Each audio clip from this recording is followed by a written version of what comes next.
Oi. Bom dia a todo mundo, então. Obrigado por terem vindo.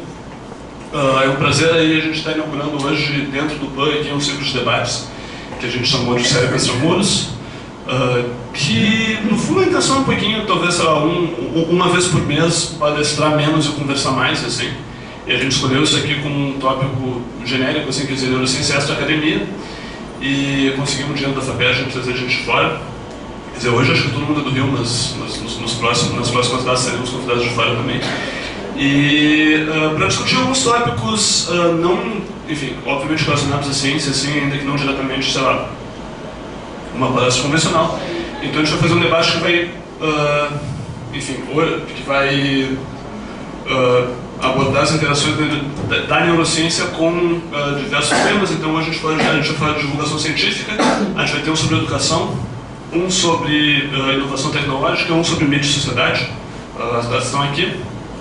E, enfim, a ideia é um pouquinho trocar essa ideia, quer dizer, acho que cada vez mais existe uma consciência geral, assim, de que a gente precisa sair, enfim, pular os murinhos um pouquinho, assim, e a universidade precisa interagir com a sociedade de várias maneiras. Existe investimento em projetos de extensão, iniciativas desse tipo, assim. E acho que todo mundo, quer dizer, muita gente aqui dentro e em outros lugares tem começado a tentar fazer essas interfaces, assim. Mas, enfim, até acho que a maior parte de nós não tem um treinamento formal para isso. Enfim, as iniciativas vão aparecendo assim espontaneamente, e acho que é legal botar esse povo para conversar, assim. Então hoje a gente vai ter esse primeiro debate. Vou chamar a Flávia Lima aqui, então, para introduzir os palestrantes. Ela vai mediar o debate aqui depois que cada um fizer uma breve apresentação. Então a ideia é que cada um fale uns 15, 20 minutos sobre o seu trabalho na área de divulgação, enfim, ideias próprias aí. E depois a gente senta todo mundo aqui e faz um debate. Certo? Claro. Obrigada. Eu queria agradecer a organização do PAN. Para mim é um grande prazer estar aqui para falar de divulgação científica.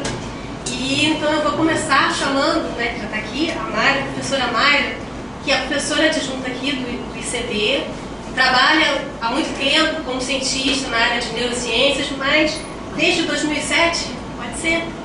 Ela vem se dedicando cada vez mais à divulgação científica, a projetos de extensão, principalmente ligados à arte e ciência, nessa interface arte-ciência.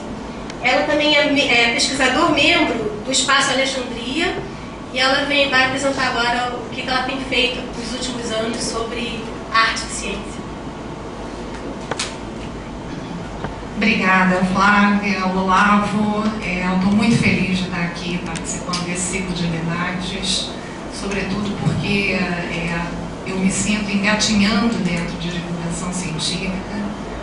Basicamente, isso é um efeito colateral de uma plataforma de comunicação através da arte que nós usamos para tentar investigar a maneira como o sujeito se envolve com o objeto de ciência. Então, para mim é uma honra estar sentada com nomes da divulgação científica, da envergadura dos que temos aqui, com as instituições que representam, inclusive, e vamos ver se eu consigo passar um pouquinho do que nós temos feito dentro de um projeto que tem um aspecto híbrido, que se volta para a graduação, para a pesquisa e para a extensão, que é coordenado por mim, mas que na verdade é representado por um grupo interdisciplinar, que é o Grupo Anatomia das Paixões. Obrigada, eu vou passar um videozinho para a gente.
fecho, então, o nosso encontro seguiu o seu curso, porque acredito que a gente possa ir esclarecendo o que é a proposta do grupo dentro do debate, que vai ser mais eficaz, acredito.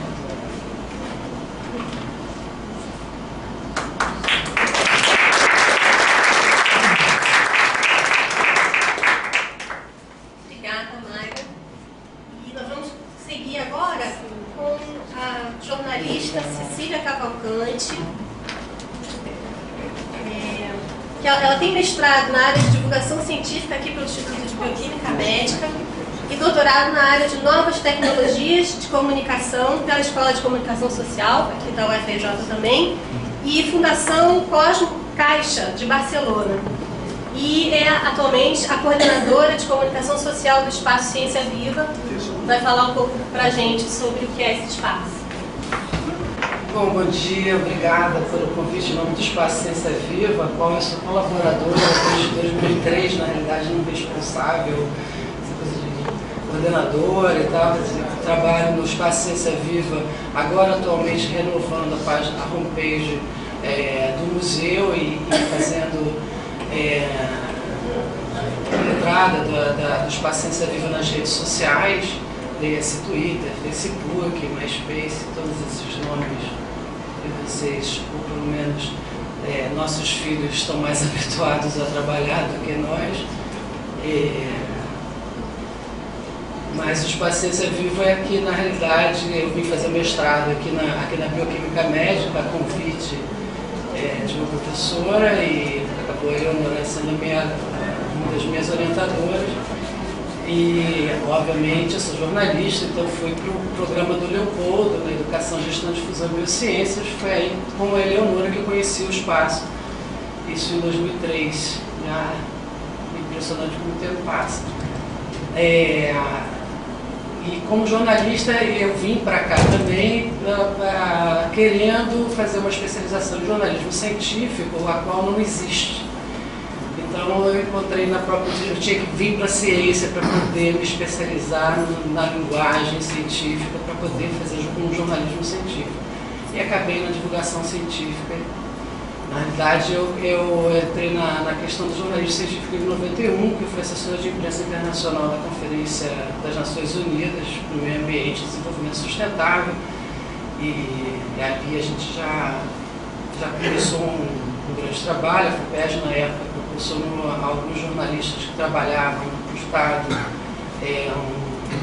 um workshop, alguns seminários na área de jornalismo científico. Obviamente vieram o pessoal da USP, né? Já que o Rio de Janeiro, a UFRJ não teve, não tem, continua não tendo a especialização. Na verdade, eu comecei agora na ECO, o Laboratório de Jornalismo Científico. E no doutorado, que na realidade o nome do doutorado é Novas Tecnologias, eu sou doutora em Comunicação e Cultura pela escola, e o meu doutorado tem como objeto de estudo museus de ciência, mas obviamente divulgação científica como um todo. E nesse período eu trabalhei no Cosmo Caixa Barcelona, com o professor Jorge Wagensberg, que me orientou lá, e eu vou apresentar um pouco, inclusive, do próprio trabalho que eles fizeram lá. E dito isso, né, porque aqui estaria sentada a Eleonora, que me botou nessa situação, então eu vou tentar, na medida do possível, passar a minha experiência na área da divulgação científica. Eu vou ler um pouco, porque...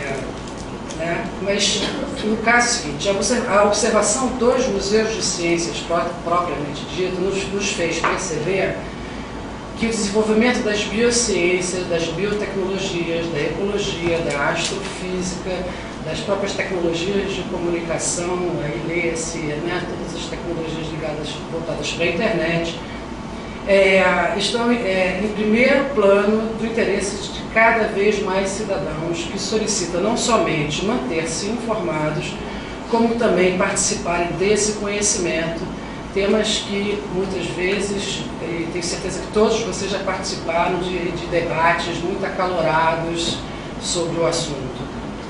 especialmente quando é provável que o desenvolvimento científico e tecnológico leve a uma mudança radical nas formas de vida e da organização do trabalho, exigindo uma maior qualificação da mão de obra. Eu gosto muito desse slide, porque não existe mais, né, o trabalhador, ou a pessoa, que foi tão bem retratado por Charles Chaplin em os tempos modernos. Hoje, cada vez mais se exige que se use o cérebro como ferramenta, muito mais do que a sua força física ou suas habilidades motoras. Mas que muitas vezes nos videogames eu acho que ainda a habilidade motora ainda é bastante essencial. Por isso, nos dias de hoje, a transmissão do conhecimento tem pelo menos dois caminhos fundamentais. O primeiro seria o institucional, né, as escolas, todos os seus níveis, e tendo principalmente voltado para o papel de ensinar. Né? Não vou discutir agora, vocês vão ter, né, acho que em novembro, a discussão sobre educação e ciência, mas obviamente é preciso discutir muito a educação, as formas de educação, não só no Brasil como no mundo, que tem que, né, passar por mudanças bastante claras. Né? E a outra via seria o caminho da comunicação e da divulgação científica propriamente dita, seja ela através da imprensa, de revistas, de livros, da TV, do cinema, do rádio, da internet e dos museus de ciência e tecnologia.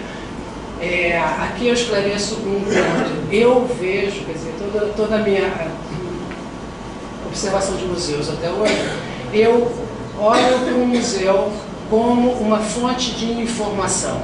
Eu não vejo ele como um lugar de educação puramente, né? como é visto, principalmente no caso dos museus de ciência. Ele hoje é uma fonte, que eu chamo de fonte privilegiada de informação. Ele é um meio de comunicação, porque ele é um meio, mídia, né? Porque ele faz essa interface, essa ligação entre a ciência e a sociedade. E de uma maneira, enfim, que mudou durante o tempo. E, de uma certa maneira,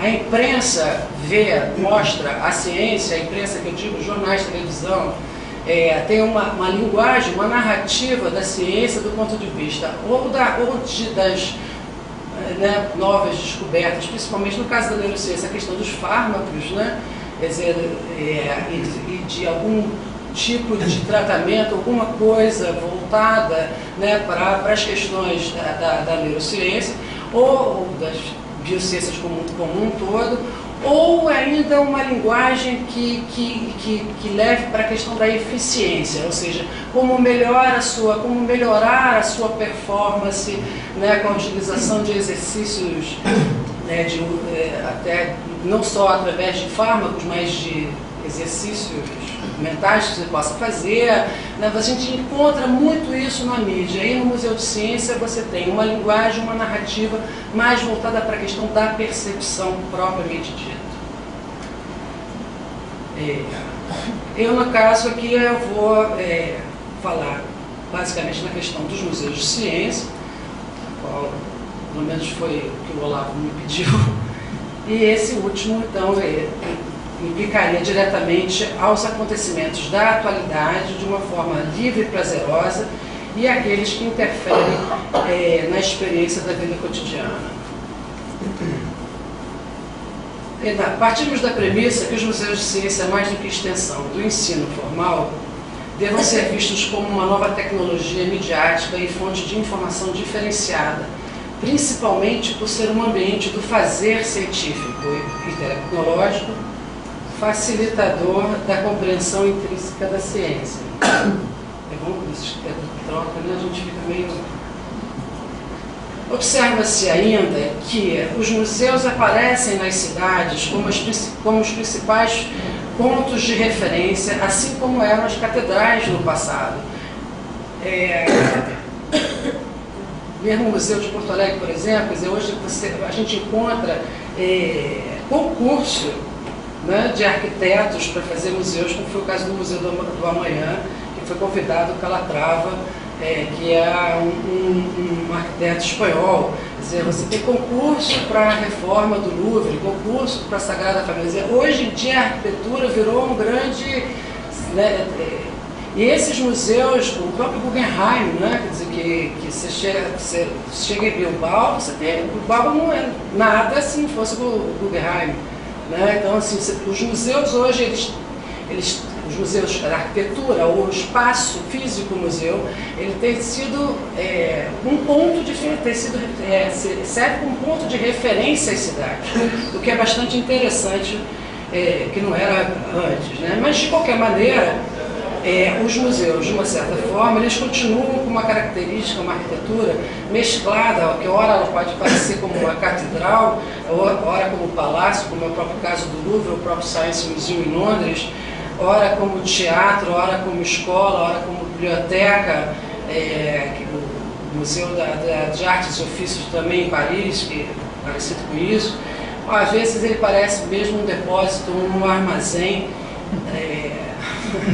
Eu não preciso dar exemplos, porque vocês fatalmente conhecem alguns, caracterizando-os assim como espaços que estão ligados a todos os tempos, ou como foi denominado pelo filósofo Michel Foucault, heterotopias ligados a recortes do tempo.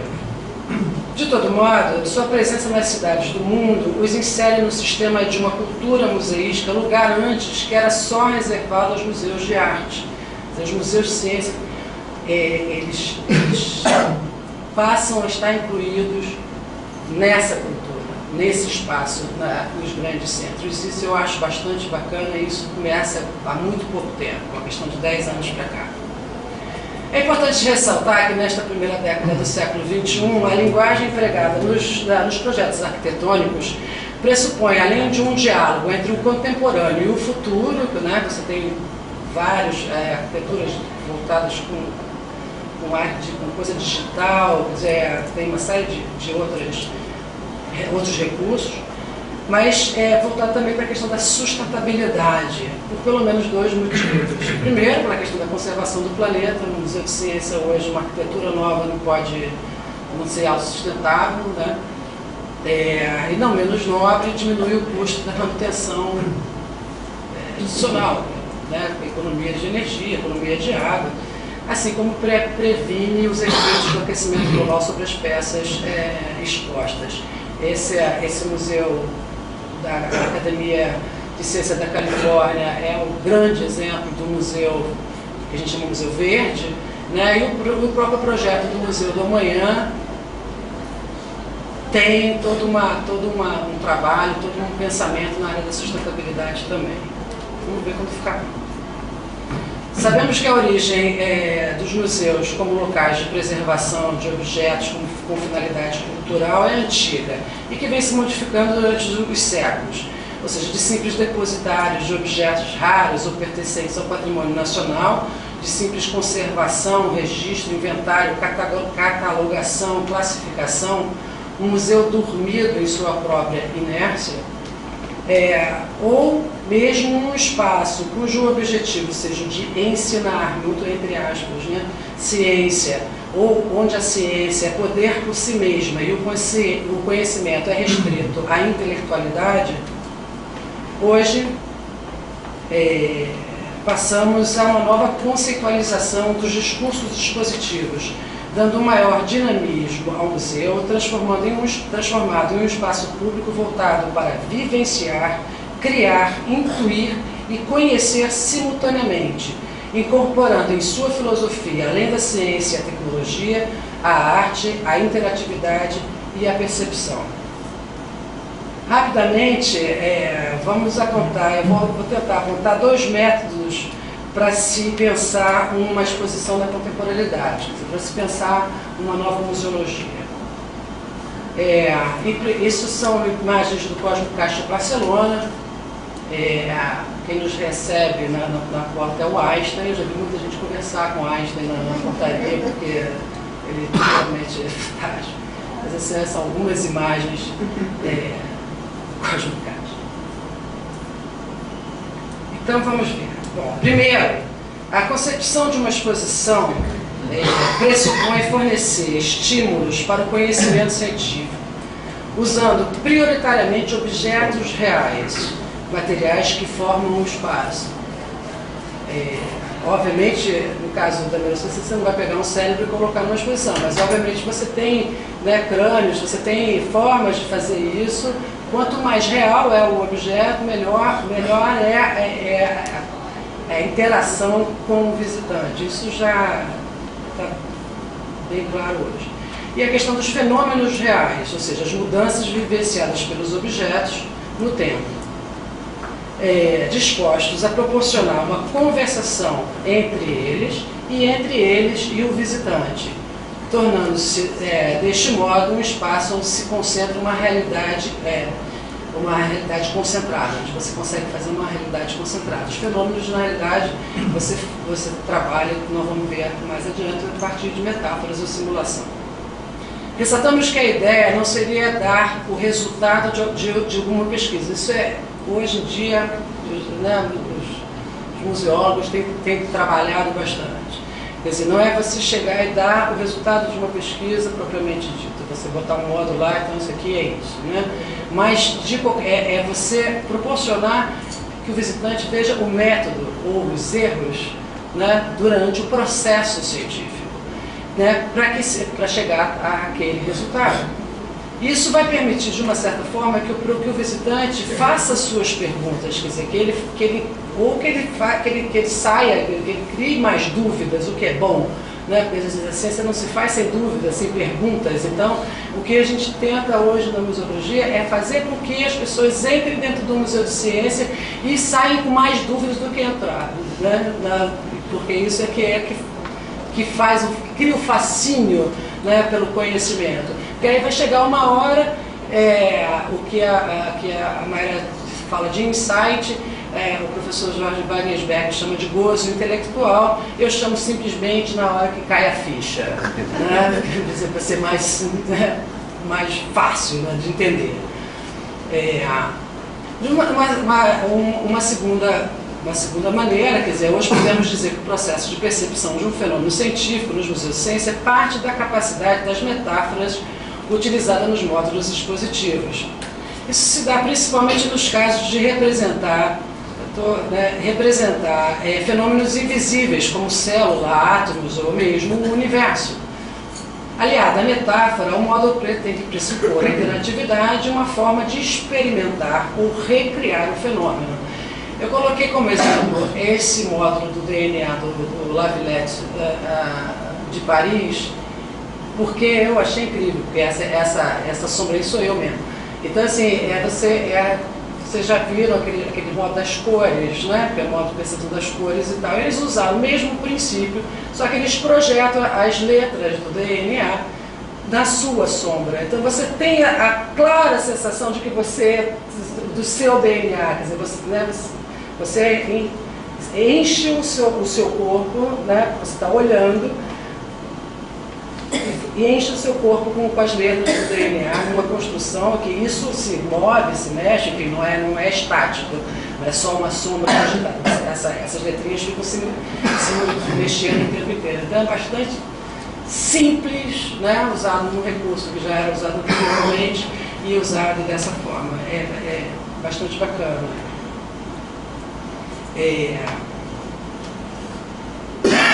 Ou seja, quer dizer, para representar o infinito ou o infinitésimo, a simulação é uma importante ferramenta da museografia atual, levando em consideração que a simulação é um jogo e que tem as suas regras baseadas na realidade. Aqui a gente trabalha com fractais, isso no Museu dos Fractais é no Museu do Rio Grande do Sul, o DNA no espelho, que também é uma bela forma de mostrar o tamanho, assim, é um espelho também produzido pelo Cosmo Caixa de Madrid, né, a própria percepção de cores, e a brincadeira com as crianças menores, que é o DNA, o famoso DNA de Jujuba, que funciona muito bem com as crianças pequenas, né?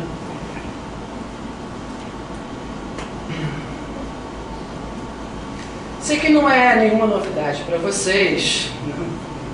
aqui na neurociência, que a percepção do mundo real se dá a partir da experiência consciente dos nossos 5 sentidos, significando dizer que o cérebro analisa a informação sensorial para construir um sentido mais detalhado do mundo.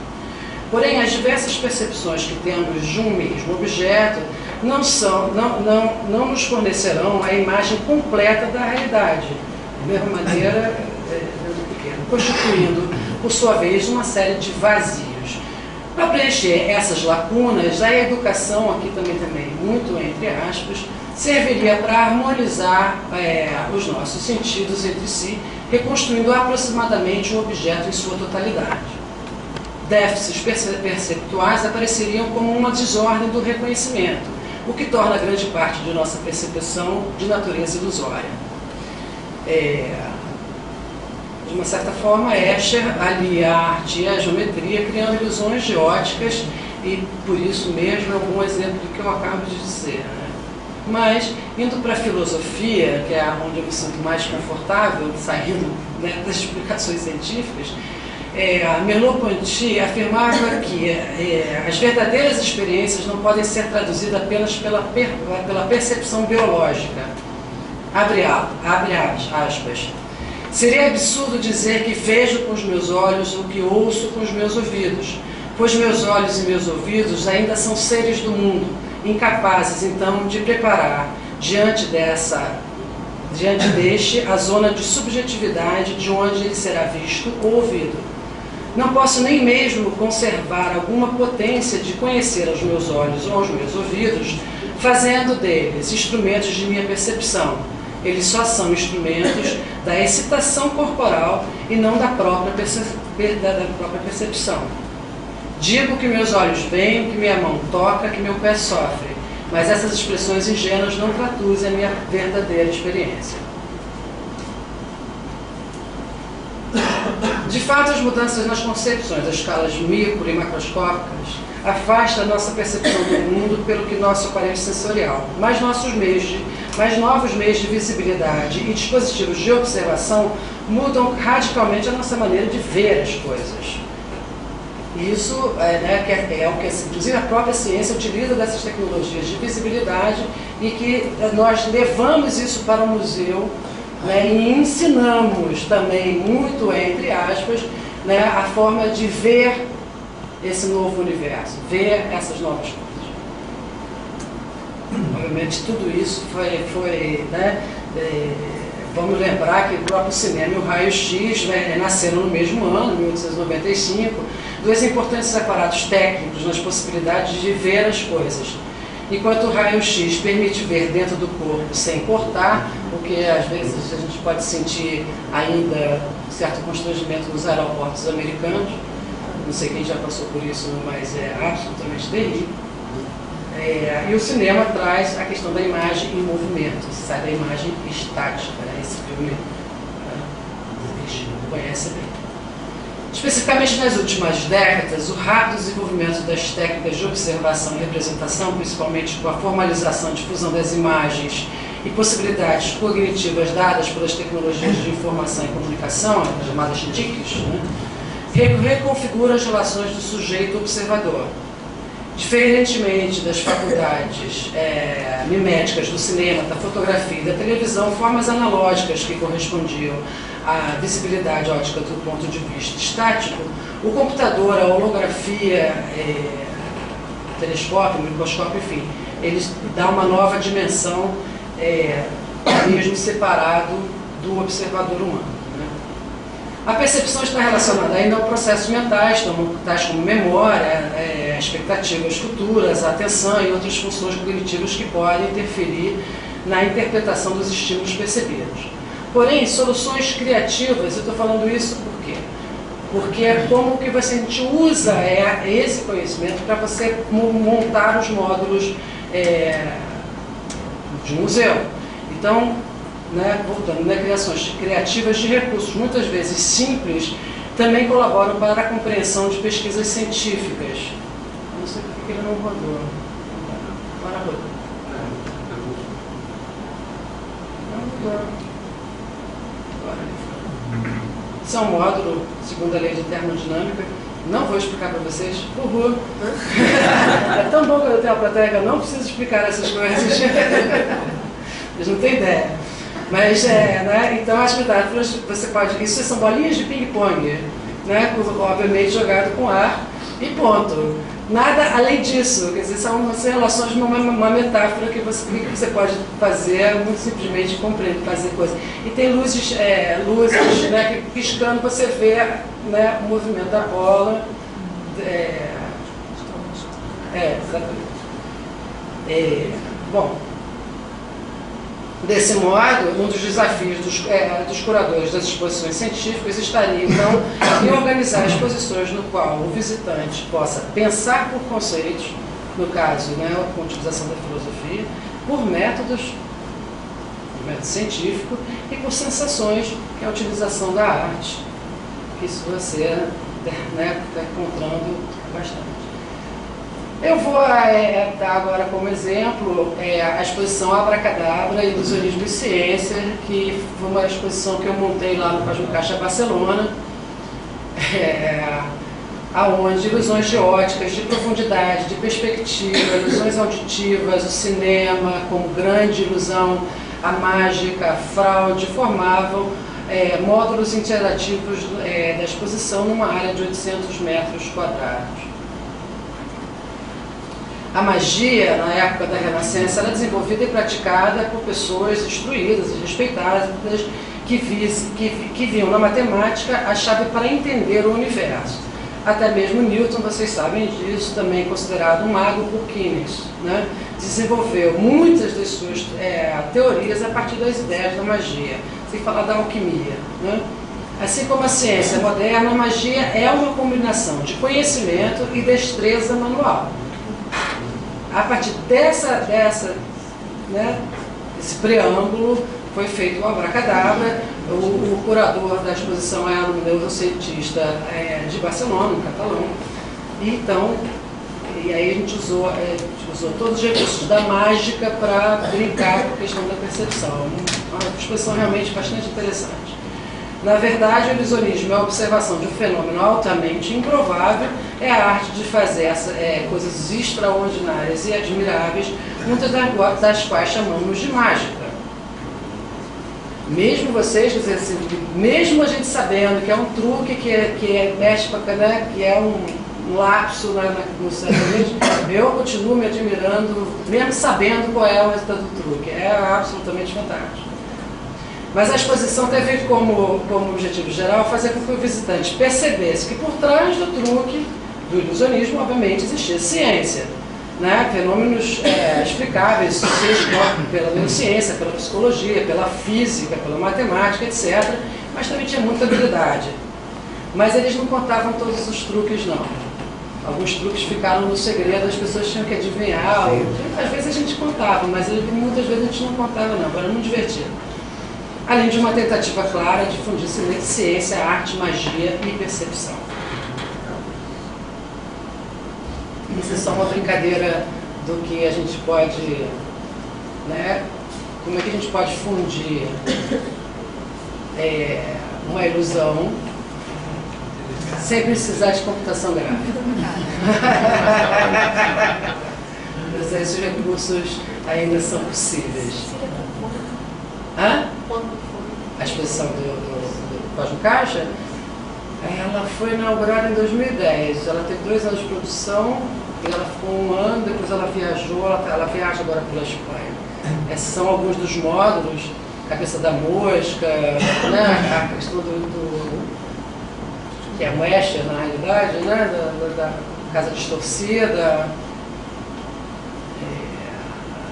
a entrada do lápis em 2, né? Coisas que parece que o lápis não pode entrar, mas ele entra, então dependendo do ângulo que você vê, como é que ele entra. Então a gente fez isso num tamanho enorme, tudo um tamanho gigantesco, bastante divertido. Bom, vamos terminar.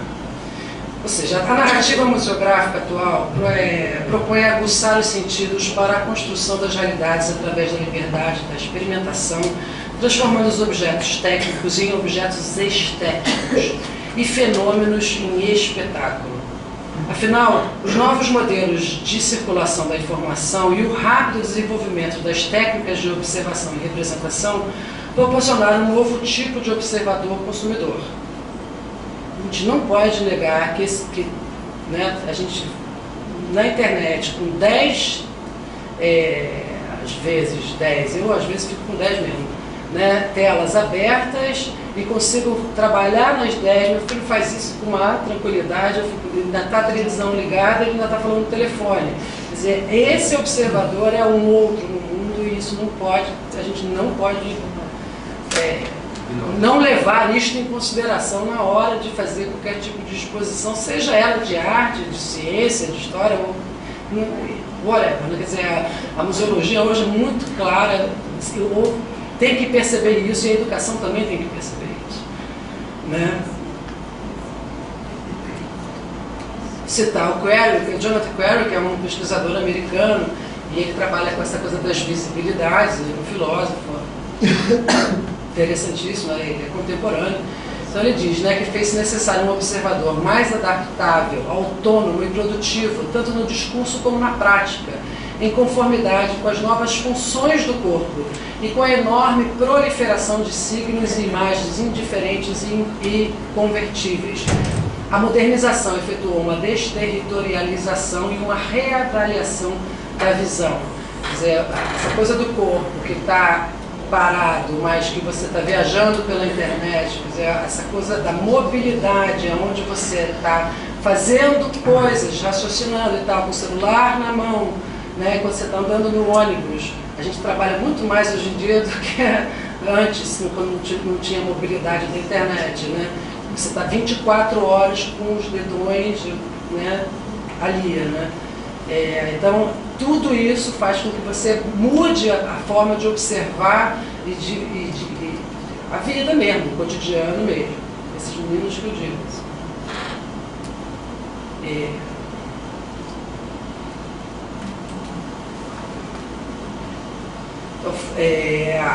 Muito se tem avançado na divulgação científica através das diversas iniciativas que passam, né, pelas mídias, pelas instituições, pela pesquisa, pelas cidades, enfim, como um todo.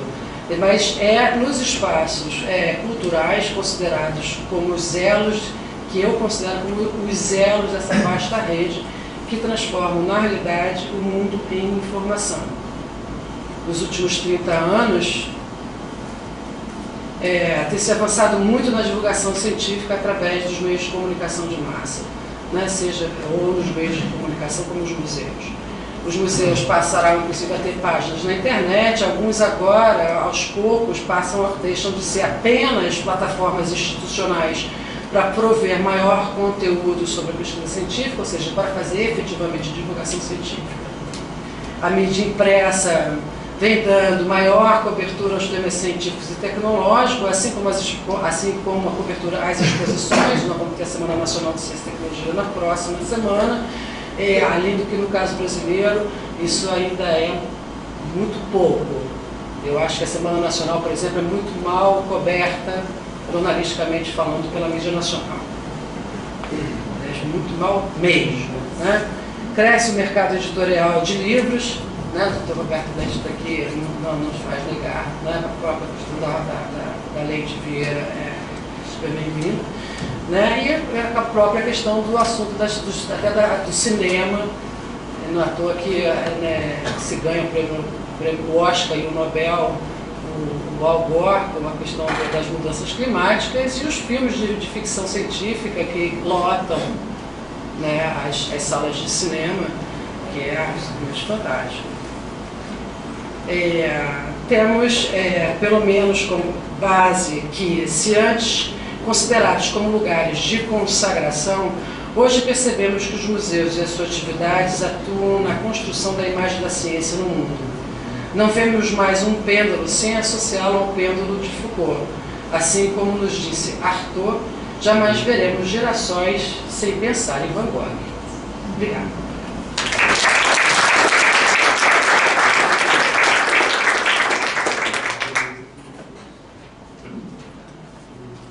Bom, obrigada, Cecília.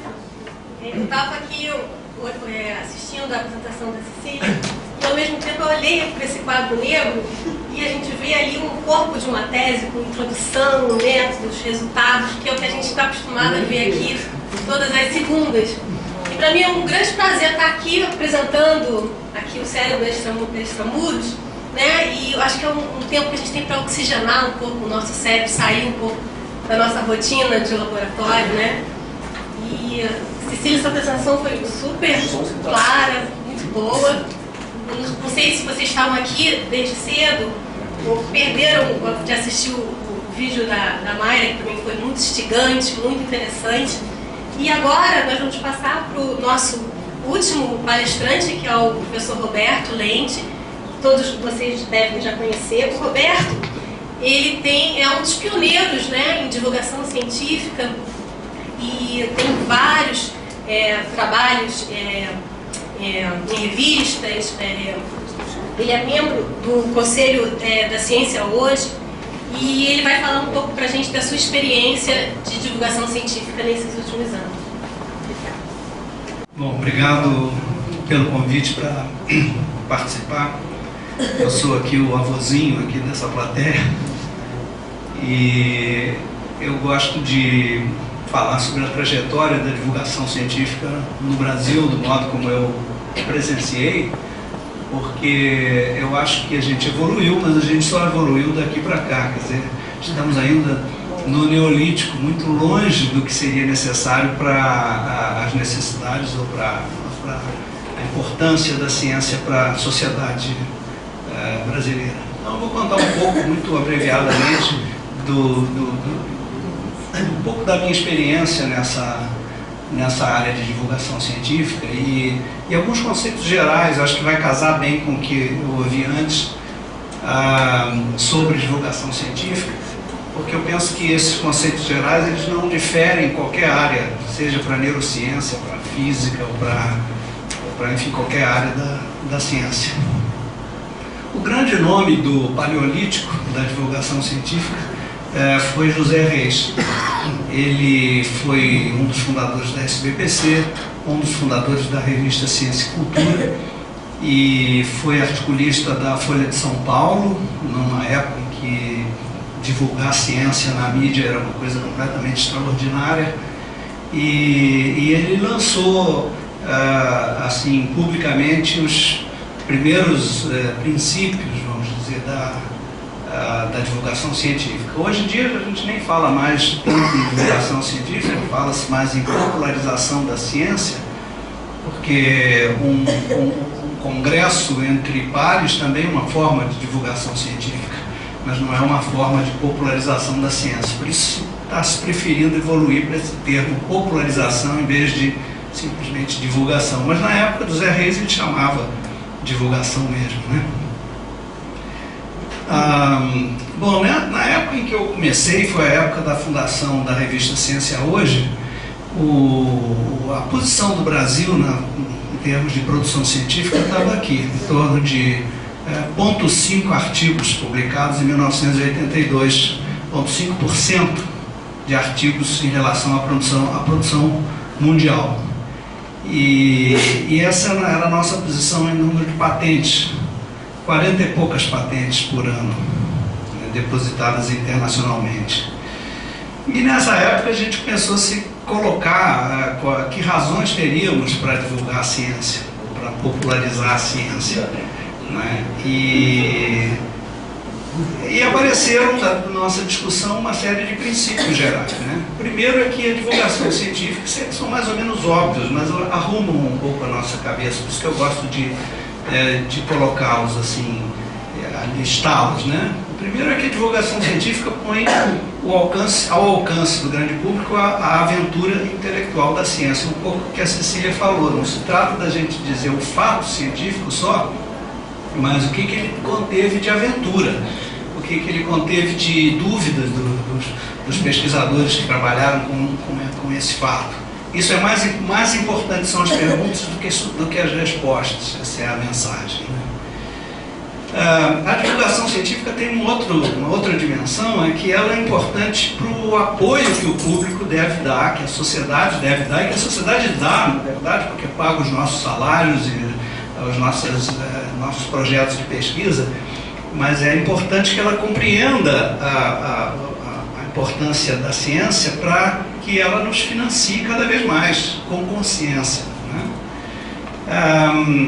Também a divulgação científica permite que prestemos contas à sociedade, recebemos dinheiro dela, trabalhamos por causa disso e temos que ter uma maneira de prestar contas do que fizemos que seja inteligível pela sociedade, porque não basta o paper que só leem os nossos pares, preciso que o público em geral possa compreender o que fizemos e a utilidade que isso porventura tem. Um quarto item é que a divulgação científica permite o cidadão ser mais cidadão, porque ele está mais informado. Em última análise, é o cidadão, através dos parlamentares, que aprova a lei de biossegurança, que aprova ou não aprova o aborto, a eutanásia, enfim, os transgênicos. Então, todas essas questões que dependem de ciência e tecnologia são aprovados pelos parlamentares que olham para a sociedade lá atrás, ou lá embaixo, não sei que posição está a sociedade em relação aos parlamentares, mas eles têm que olhar para a sociedade para informar o seu voto. E a divulgação científica medeia, de certa maneira, esse processo. E, além disso, ela é uma ferramenta importante para a educação em ciência. Ela não participa da educação formal, mas ela é um instrumento importante, informal, vamos dizer assim, ou não formal, complementar da educação escolar.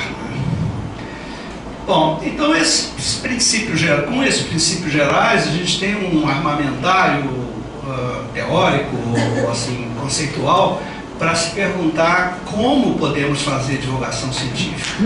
Isso era o que a gente se perguntava naquela época, e vocês vão ver que a coisa, em 1982, né, já são 20 anos, a coisa se modificou muito. Eu defendo o ponto de vista de que para popularizar a ciência vale qualquer formato. O que é mais importante é a criatividade de quem se propõe a popularizar a ciência. E eu vou dar alguns exemplos que mostram como esses formatos são variados. São realmente vale tudo. Vale tudo. Um formato óbvio é o das revistas. Existem várias, a Ciência. Esse é o número 1 da Ciência Hoje, de 1982, aqui um número mais recente, depois a Ciência Hoje das Crianças, outras revistas. As revistas, no entanto, enfrentam algumas dificuldades. Primeiro é a concorrência, quer dizer, talvez uma das maiores concorrentes da Ciência Hoje, uma das outras revistas, é a revista Caras, que vende provavelmente umas 100 vezes mais, ou umas 1000 vezes mais, não sei avaliar, do que qualquer uma dessas. A segunda, que é uma base física, é um modo físico no papel, e ela tem que ser distribuído, e fazer isso num território como o Brasil é caro e bastante difícil de conseguir. Portanto, um pouco por isso, mas não apenas por isso, ela tem pouca agilidade jornalística. Você tem que fazer uma matéria que você fez no mês passado, ou 2 ou 3 meses antes, para ela ser publicada, e a pessoa vai ler 2 meses depois, porque a revista é uma coisa de leitura relativamente lenta. Concorrência acirrada, não preciso nem dizer. Quem vai a uma banca de revistas hoje vê assim, um número incalculável. Não sei como tem tanta revista assim, como é que se consegue vender. Depois me disseram que essas revistas, tipo Scientific American, quais são as outras? Tem várias outras, super interessantes, Galileu, etc. Elas, na verdade, são deficitárias. Elas são mantidas ou pela matriz, ou, por exemplo, no caso da super interessante que a editora abriu, a Veja Banca. Então, é apenas um título que acrescenta no portfólio da editora, mas ela em si não seria lucrativa. Não tenho certeza disso, mas acredito que seja assim. Livros é um outro formato, que também não temos nenhuma dúvida de que isso é importante, mas aí enfrentamos esse dilema aqui: o país não lê. Me lembro há pouco tempo, uma entrevista do Ronaldinho Gaúcho na televisão, veiculada no Jornal Nacional, e perguntaram a ele, não, acho que foi a Bienal, ou foi a Flip, num evento desse, perguntaram a ele sobre livros e tal. Ele disse, não, eu nunca li nenhum, não. Então, é uma tristeza, mas esse é um ídolo nacional que foi ouvido por milhões de pessoas e declarando assim naturalmente, ninguém se importou muito. Os livros são caros, de certa maneira. Também não tenho muita certeza, porque também não são tão caros assim, R$40, R$30 para uma pessoa gastar uma vez por mês para ler um livro. Não sei se o país já tem uma enorme classe média e as classes mais populares estão ascendendo. Eu não sei se realmente esse é um problemão atualmente, mas enfim, poucas livrarias. Um dia me deram um dado que é o seguinte, que o Brasil inteiro tem o igual número de pontos de venda de livros e revistas que a cidade de Buenos Aires. E que se formos comparar com a cidade de Paris, então aí não dá nem para falar, porque cada esquina tem uma livraria na cidade de Paris. No Rio de Janeiro é raro. Tem, obviamente, na Zona Sul, sim. Se você for para Tijuca já fica raro. Se for para o Meier, mais raro ainda. Se for para bairros mais populares, então simplesmente não tem. E predomina a literatura fácil, literatura tipo autoajuda e coisas desse tipo. E a literatura de divulgação científica tem um espaço muito pouco expressivo. Além disso, tem uma coisa muito importante, que é considerar que ciência não faz parte da cultura, é uma outra rubrica de alguma coisa que não é cultura. Vocês pegarem os editais que o MEC lança para compra de livros para as bibliotecas das escolas ou para as bibliotecas em geral, não tem livro de ciência contemplados no edital. Porque é um edital para a cultura, e a ciência não faz parte da cultura, segundo esses editais. Isso tem a ver com uma incompreensão muito antiga, que já foi apontada por um autor inglês chamado C.P. Snow, que escreveu um livro chamado The Two Cultures, que ele fala da dissociação entre as culturas humanísticas, as humanidades e o que seriam a ciência e a tecnologia, e criticando a fratura entre elas indevida. Então essa é uma coisa que permanece. E outras mídias concorrentes também. O livro ficou meio fora de contexto. A imprensa em geral é outro meio de divulgação científica e tem suas peculiaridades. E nós, cientistas, não gostamos muito da mídia jornalística. Não gostamos indevidamente, porque não sabemos compreender a especificidade que essa mídia tem. Primeiro, ela é mais ágil do que as revistas, o que é bom. Então você pode publicar uma coisa que você escreve hoje, vai sair amanhã no Globo, por exemplo, se tratando de um jornal, ou na semana que vem numa revista semanal. No entanto, por consequência, pela necessidade dessa rapidez muito grande, elas são mais superficiais, né? As notícias veiculadas pelos jornais. São poucas as editorias científicas. Os grandes jornalões têm Globo, a Folha, o Estado, mas saiu disso, não existe, é muito precário. Tem uma tendência imediatista muito óbvia, tem que ser aquela descoberta sensacional, que todo mundo fica empolgado, a cura do câncer, mas, enfim, é um pouco da natureza desse meio. Depois eu vou falar um pouco mais disso. Internet e smartphones, eu acho que são tecnologias emergentes. Vocês talvez tenham lido na imprensa que o Brasil tem hoje mais telefones celulares do que habitantes. Existe um maior número de celulares do que pessoas. E esses celulares, nos próximos 5 anos, todos teremos smartphones. Essa é a avaliação da indústria de telefonia celular. E, portanto, poderemos baixar todos os programas de divulgação científica e produções de divulgação científica na rua, em qualquer lugar.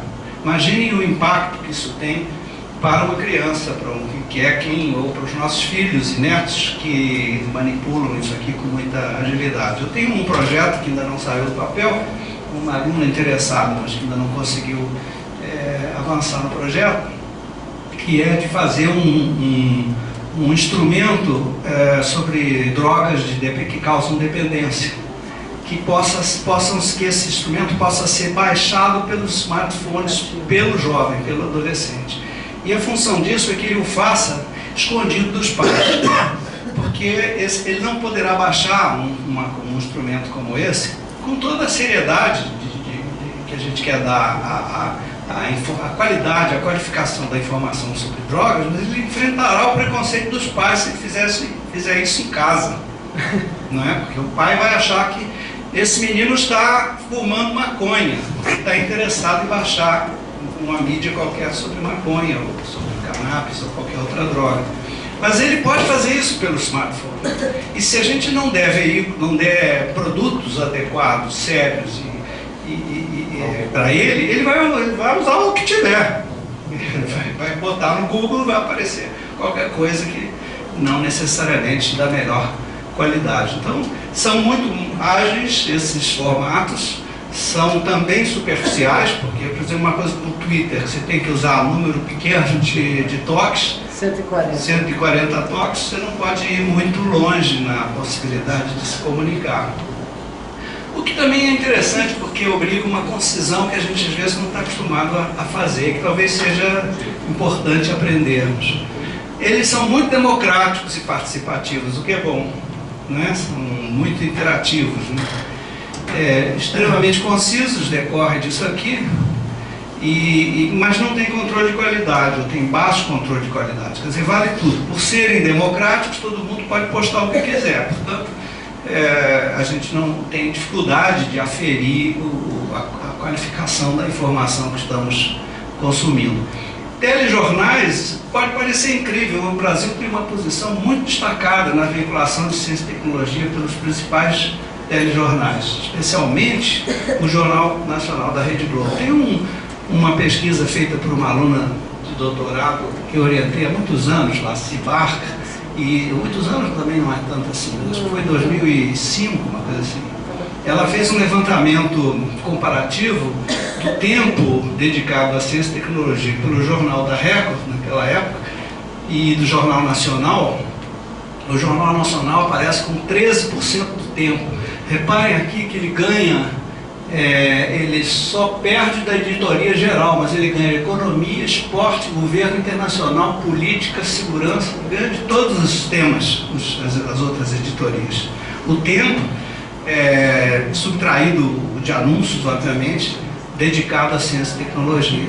Isso se compara com o World News Tonight da ABC News americana, em torno de 13%. Tem um editor famoso, Peter, alguma coisa, esqueci agora o nome dele, Peter Jennings, algo assim, que se dedica a divulgar pelo noticiário da ABC News, né?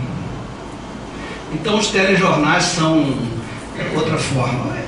Outra forma também inesperada é a novela, com toda a sua especificidade. Né? Temos os nossos conceitos ou preconceitos sobre as telenovelas, mas de algum modo eles divulgam a ciência. Tem um episódio que infelizmente eu não vou poder mostrar para vocês, não tive como encontrar a cena dessa novela aqui. Quer dizer, o clone, vocês lembram aqui, Viver a Vida, né? No Viver a Vida aconteceu o seguinte, o autor, chama-se Manuel Carlos, ele fez uma cena em que aparecia dois médicos discutindo o futuro da sua paciente, né? Que ficou paraplégica. E eles diziam assim, tem uma pesquisa nos Estados Unidos espetacular sobre células-tronco, agora vai ser possível usar células-tronco para tratar, não sei o quê. E eu, por acaso, não vi esse capítulo, nessa época eu não gostava. Agora essas últimas eu não estou curtindo tanto. Mas por acaso vi esse capítulo e eu fiquei muito indignado com a coisa de jogar para os Estados Unidos a pesquisa, num momento em que a gente estava crescendo justamente células-tronco no Brasil, tínhamos uma lei superior à lei americana, inclusive. E aí como eu tenho um amigo que é um dos diretores da Rede Globo, eu reclamei com ele, mas não é possível isso. E ele passou para o Manuel Carlos. E o resultado foi que o Manuel Carlos montou uma comissão que veio aqui conversar com a gente, conversou com os Stevens, e daí surgiu um novo capítulo na frente, que era o que eu queria mostrar para vocês, em que os médicos conversam com os dois pais da menina, e aí falam uma série de conceitos sobre células-tronco bastante interessantes, bastante ponderados enfim, sem aquele sensacionalismo, falando da pesquisa científica brasileira, né? Então, a telenovela não é um instrumento importante. Eu me lembro quando na época de movimento estudantil, a gente execrava as novelas, mas fomos forçados a mudar de opinião por alguns intelectuais de esquerda muito famosos, o Ferreira Goulart, que ainda está vivo, Paulo Pontes, que já morreu, hoje o Duval Viana Filho, que já morreu. Eles começaram a entrar nas novelas e gerar argumentos e roteiros de novela. E mudaram a cara da novela, que era a maior parte importada do México naquela época. Bom, o público é numerosíssimo, o impacto é enorme, no entanto, há a possibilidade de distorções, porque isso tudo é mediado pelo mercado e pelo fato de você estar falando com 40 milhões de pessoas, não é trivial. Por falar nisso, tivemos no último sábado aqui no Anatômico a filmagem da morte da personagem do Astro, Ellen Roche, não sei o nome da personagem. Será assassinada e o necrotério foi aqui embaixo no último sábado. Segredo! Ih, eu contei o segredo, né? Todo mundo já sabia. Bom, clipes publicitários, isso eu quero mostrar para vocês, se é que já não viram. Isso é muito bom.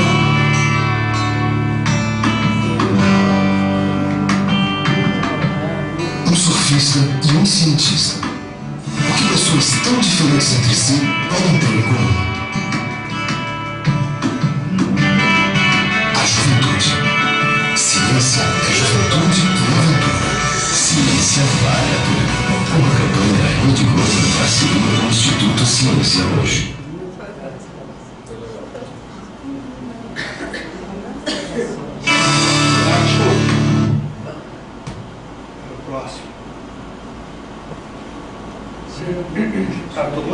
Já estou na hora.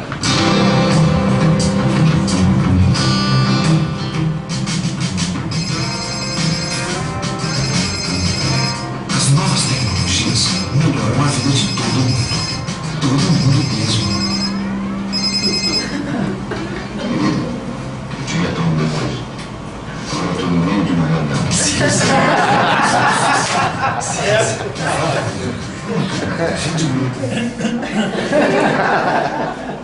Então, esses clipes foram 8 clipes que eu tive assim, uma grande felicidade de coordenar o projeto, que foi feito junto à Rede Globo, com esse meu amigo que é diretor da Central Globo de Comunicações, já veio aqui falar na conferência de versários do Instituto, chama-se Luiz Erlanger. E aí eu vi como é uma arte assim, impressionante a capacidade de concisão, porque eu tive que preparar os temas desses clipes, que no início eram 20 clipes, depois se transformaram por razões orçamentárias em 8. E aí eu fiz assim umas 10 páginas para cada tema. E a equipe de produção da Rede Globo dizia assim, mas como é que 10 páginas não dá para fazer nada, porque nós temos 30 segundos. O clipe publicitário tem 30 segundos. Eles pegaram aqueles temas, a gente mais ou menos escolheu, vocês viram Ciência e Juventude, que pretende desmistificar o fato de que o cientista é um cara assim, grisalho, agudo e tal, mas é um jovem. E o segundo, que é a Ciência e Inclusão Social. Então esses foram 2 dos temas, e eles pegaram e fizeram isso aqui, que é de uma concisão, de uma felicidade em veicular um conceito, não é? Que assim, eu fiquei pasmo, porque tivemos inúmeras discussões e foi uma coisa assim muito agradável para mim. É uma forma de divulgação científica que a gente não pode abandonar. por conta do grande impacto que um clipe publicitário tem. Nós assistimos numa conferência de Versalhes recentemente, como é que é o nome daquele Caceta e Planeta que veio falar aqui? Hein? Hélio de la Penha, exatamente. O Hélio de la Penha falou assim pra gente, que a função do artista que se apresenta na televisão é manter o público com a TV ligado até o próximo intervalo publicitário. Então, foi a concepção dele, você viu a coisa comercial da televisão, né? E a importância do clipe publicitário. Bom, os Zeus eu não vou me estender, a Cecília já falou bastante, muito bem sobre eles. Teatro, eu tive também uma experiência com teatro também, e especialmente para crianças, é muito atrativo. Aqui uma cenazinha do Neurônio Apaixonado. E carnaval, até carnaval é um modo de divulgação científica. Vocês lembram do Paulo Barros, no Unidos da Tijuca, em 2004, apresentando essa pirâmide humana que, aos meus olhos, nada tem a ver com DNA, mas todo mundo gostou muito de ver o DNA. Achamos, eu fico tentando ver aqui uma base, uma adenina, uma citosina, mas eu não consigo. Mas enfim. Cartoons podem ser instrumentos. Vou acelerar um pouco, porque eu estou um pouco me prolongando demais. Bom, então a mensagem dessa parte é o seguinte: vale qualquer coisa. Se você é criativo, quer popularizar a ciência, você pode fazê-lo de muitas maneiras diferentes. E eu dei apenas alguns exemplos, certamente existem outros. Bom, quais são os atores? De um lado estão os cientistas. Aqui é o grupo que criou, que esteve na fundação da revista Ciência Hoje. E de outro lado estão os jornalistas. E aqui também alguns, a Ana Lúcia do Globo, aqui o Ayrton do Estado, o Marcelo da Folha, o Bernardo agora está na revista Piauí, a Alicia, editora da Ciência Hoje. E a gente está acostumado a achar que eles exercem um duelo, porque os cientistas geralmente falam mal dos jornalistas, dizem que os caras são muito apressados, eles querem que a gente complete um texto para daqui a 2 horas, e aí sai tudo errado, são 1000 erros. E os jornalistas dizem assim: esses aqui são perfeccionistas, como é que eu posso aguentar que o cara quer corrigir o meu texto, ele quer olhar para ver se eu escrevi certo, e só pode olhar depois de 15 dias, porque ele tem 4 teses e 5 artigos, enfim. Há uma tensão entre esses dois atores, que, no entanto, são atores fundamentais para esse tipo de atividade, né? E eu defendo sempre que a gente tem que considerar que isso é inerente, é estrutural da atividade deles. Não tem como a gente dizer assim: jornalistas, sejam um pouco mais pausados e lentos e cuidadosos, e também não tem como eles nos exigirem, não, sejam vocês mais rápidos e preparem os seus textos daqui a 2 horas. Essa é uma coisa estrutural que a gente tem que compreender. O comunicador e o jornalista, ele prefere usar metáforas. E dada a pressa, nem sempre as metáforas são as mais adequadas. E a gente tem que considerar isso como inerente. Depois a gente desmente, ou a gente diz que não é bem assim, que talvez tenha uma metáfora melhor. Mas posso fazer só uma parte, claro, como jornalista aqui, que claro, já enfrentou vocês, o garbucho de vocês. O problema maior é, inclusive, a questão da linguagem. Vocês falam um idioma e a gente tenta traduzir esse idioma para todo mundo, o que é complicadíssimo. Por isso que eu vim fazer mestrado na bioquímica, entenderam? Para poder aprender um idioma novo. O jornalista tem que aprender um idioma para fazer jornalismo científico, senão ele não faz. Porque o cientista não vai falar por metáforas. Ele passa 20, 30 anos olhando para a mesma célula, ele não quer saber se eu tenho deadline. Entendeu? Ele vai falar aqueles nomes horrorosos, desse tamanho, ainda por cima, que é dificílimo de... né? E a gente pede assim: por favor, o senhor pode me dizer com essas letrinhas para escrever o nome direito? E ele fica uma fera. Como que você não sabe disso? Não fez a pesquisa antes? Quer dizer, só para ilustrar um pouco a brincadeira. Não, é perfeito, é isso mesmo. Mas a gente tem que considerar que isso é inerente às duas profissões. Não é que um é pior e o outro é melhor, ou vice-versa. Bom, esses dois personagens, aqui está um cartoon que eu acho espetacular em relação a isso. Esse aqui é o que o cientista descreve, né? Nós conseguimos destruir 10% das células cancerosas na cauda do rato, e a manchete que aparece em cura do câncer. Conseguiu-se a cura do câncer. Então, o cientista, ele fala hermeticamente, ele aborda os fatos objetivamente, ele usa alta precisão, ele demora muito para produzir e ele tem prioridades que são estabelecidas pela lógica do seu próprio trabalho. E o oposto ocorre com os jornalistas e comunicadores. A linguagem tem que ser acessível, senão morreu, porque ninguém vai ler. Ele não passa nem pelo editor, começa por aí. A abordagem é necessariamente metafórica, a precisão tem que ser baixa, o tempo é curto, tempo de produção, e as prioridades são a relevância jornalística. Não adianta eu querer convencer que o meu trabalho em conectividade do corpo caloso do rato é importante, porque o que vai querer saber é se o câncer foi curado ou não.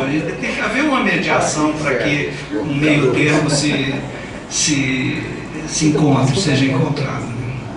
Bom, a gente avançou muito, já estamos no Neolítico, então há esperanças.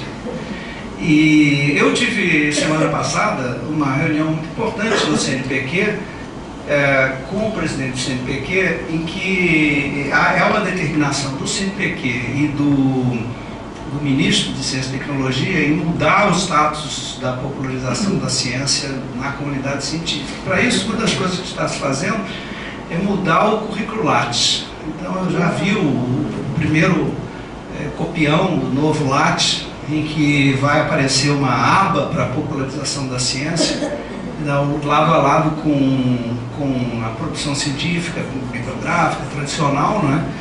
E a ideia é que essa aba inclua formas de atuação dos cientistas ou dos comunicadores, quem tem currículo Lattes, né? Que permite, inclusive, as agências avaliarem o trabalho, como avaliam os papers, teses e, enfim, outros modos de comunicação científica, passarem a avaliar também a comunicação científica. E daí vão surgir editais, que já há editais lançados há alguns anos sobre isso, mas com uma valorização acadêmica maior do que até o momento. Então, desculpem, esqueci de atualizar, porque essa conferência eu adaptei de uma de 2010, mas perto de 2010, a gente melhorou um pouquinho. A gente já está aqui como o 13º país em produção científica, pelo menos quantitativamente falando, com 2,63 em 2008% da produção mundial de artigos científicos. Só que enquanto essa ciência nossa cresce, olha o que acontece com a educação. A educação, nós estamos aqui, ó. Isso aqui é a população que atingiu, que ultrapassou a educação secundária, ginásio, né? Só sei chamar de ginásio na minha geração. Então nós estamos em último, penúltimo, ganhamos da Turquia. Não é? E olha que a população que chegou ao ensino superior, à universidade, último. Isso é a fonte OECD de 2008. E olha aqui a distribuição da performance dos alunos de 15 anos no relatório PISA de 2006. Brasil aqui, ó.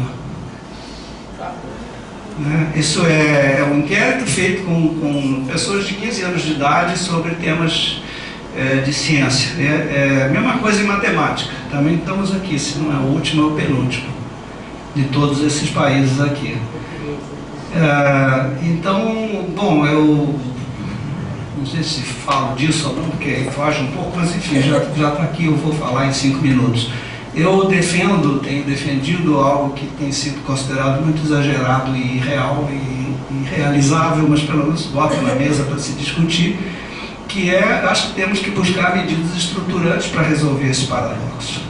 Né? Então eu defendo que o ensino básico seja federalizado, total ou parcialmente. Nesse sentido, concordo com o Cristóvão Buarque, que tem uma uma proposta desse tipo. Acho que o salário dos professores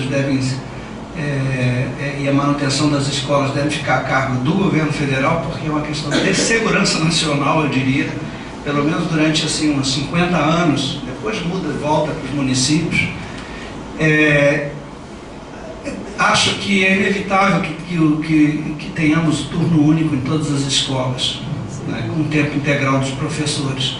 E para que isso se dê, é preciso duplicar fisicamente as escolas, porque a escolaridade no Brasil é praticamente universal. 97%, 98% das crianças têm acesso à escola. Só que têm acesso a 4 horas de escola. E para eles terem acesso a 8 horas de escola, você tem que multiplicar por 2 o número de escolas, a capacidade física. Então a ideia é que os municípios, o dinheiro dos municípios, que seria para o salário dos professores, que seria assumido pelo governo federal, seja usado na duplicação das escolas. E que, bom, a qualificação dos professores, salários iguais, pelo menos a professores assistentes. Alguns estados já ultrapassam esse valor, São Paulo, por exemplo.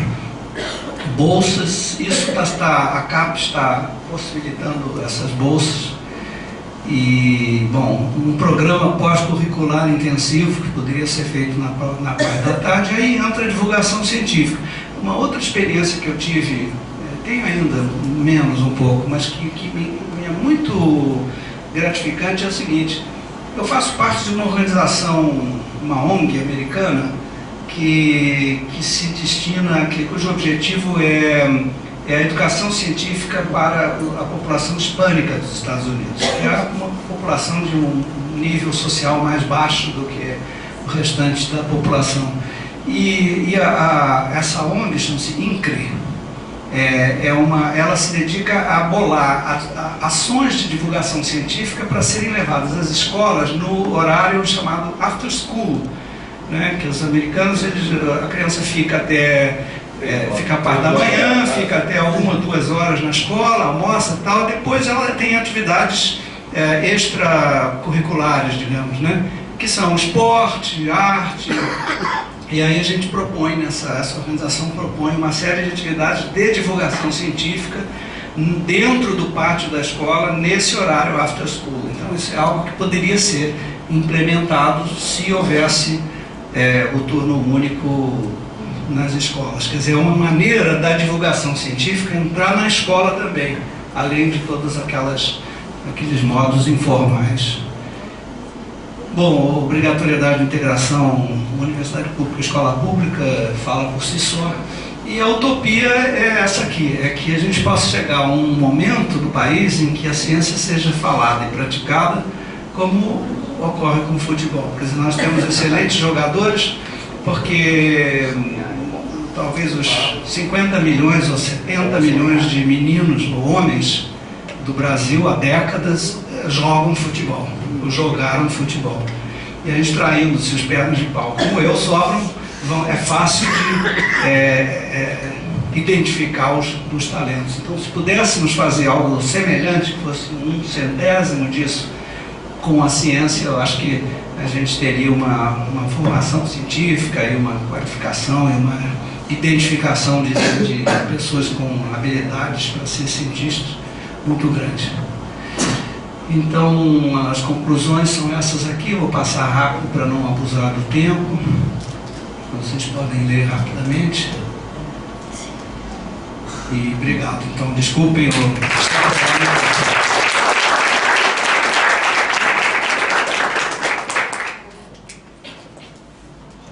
Obrigada, Roberto, pela excelente palestra, divertida também. Bom, agora a gente passa para as perguntas. Eu queria fazer uma pergunta, mais especial do Roberto, que fez uma abordagem um pouco mais ampla. No fundo, acho que o maior problema do Brasil é um problema de governo, né? E a ciência é uma coisa muito misturada com tecnologia. A ciência envolve uma certa filosofia, né? Mas hoje em dia a tecnologia da ciência que é propagandada, né? Que se faz uma propaganda disso. E as pessoas que fazem ciência, eles têm uma visão bastante míope, quer dizer, eles olham para aspectos muito específicos, solucionam problemas muito específicos, né? Eu acho que se você valorizar mais a parte humanística, quer dizer, as pessoas pensarem mais filosoficamente em governos, você resolve isso por um problema atacando pelo outro lado. Quer dizer, a educação, o nosso problema de educação não é só problema de educação científica, é de educação geral, a educação de saber votar, de saber se alimentar, de saber cuidar da saúde, né? E de maneira que parece até um pouco uma divergência, de você chamar a atenção da parte tecnológica da ciência, é se esquecer dessa parte mais humanística, que eu acho que é mais importante, assim, do ponto de vista de um retorno para a população mesmo. O que você acha nesse aspecto? Não, acho que você tem razão, mas apenas eu acho que o que você extrai de mais importante na educação e na divulgação científica, como eu falei, é a pergunta, é o ato de perguntar, e não a resposta. Inclusive porque é impossível, com a magnitude do conhecimento científico atual, você esperar que um jovem vá dominá-lo. Nós não, antigamente os nossos professores sabiam tudo. Os médicos que eram, eu fiz curso de medicina, os grandes médicos sabiam tudo. Agora o paciente chega no consultório, ele já vem com o diagnóstico, a terapia, ele já viu no Google, já olhou, e o médico tem que acompanhar. Então isso é impossível. Então eu acho que o mais importante é incutir o hábito de perguntar e de resolver problemas, não importa quais sejam. Agora, você tem razão que tem todo um lado humanístico que também tem que ser levado em consideração. Não defendo que só a educação científica e a divulgação científica sejam importantes. Eu circunscrevi a isso a minha fala, mas não penso assim. Não sei se vocês querem. Eu muito menos, né? Até porque é uma das coisas... Posso falar aqui, né? Sim, sim. Você está gravando, eu estou gravando. Está gravando? Ah, tá. Uma das coisas que... quando a minha orientadora de doutorado, que quer dizer, a formação dela é comunicação, mas ela é uma filósofa por excelência. E junto com outro professor da Escola de Comunicação, estiveram em Barcelona me visitando, ou me vigiando, dependendo do que a gente, dos alunos aqui vão entender muito bem, e foram no Cosmo Caixa Barcelona pela primeira vez. É um museu enorme, fascinante. Então, obviamente, muito da ciência que estava ali, a gente dentro da área da filosofia, da comunicação, você conseguia ler o mesmo experimento, a mesma ciência pelo lado da filosofia, né? Você pode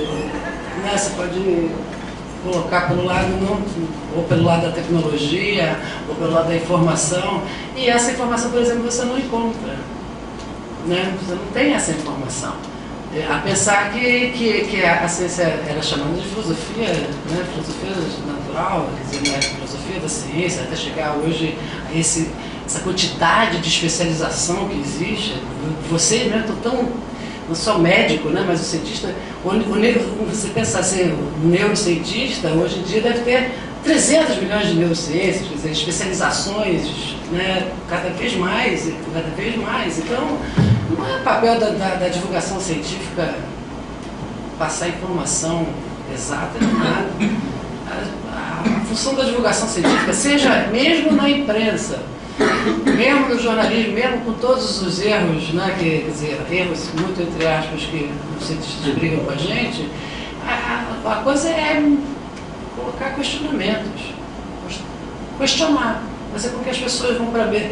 Aí eu acho que, inclusive, por exemplo, a questão do assunto mudanças climáticas, ou mesmo células-troncos, né, o próprio papel dos cientistas, os cientistas que fazem divulgação científica conseguem fazer um barulho bastante grande, né, muito maior do que o cientista que fica preso no laboratório. Esse cara sair para a rua, né, ir para um museu, escrever para uma ciência hoje, escrever para um jornal, escrever um artigo, esse cientista que está fazendo, ele tá melhorando o seu discurso e ele está questionando também, porque quando ele vai para fazer a divulgação científica, ele vai questionando, ele vai como ele é.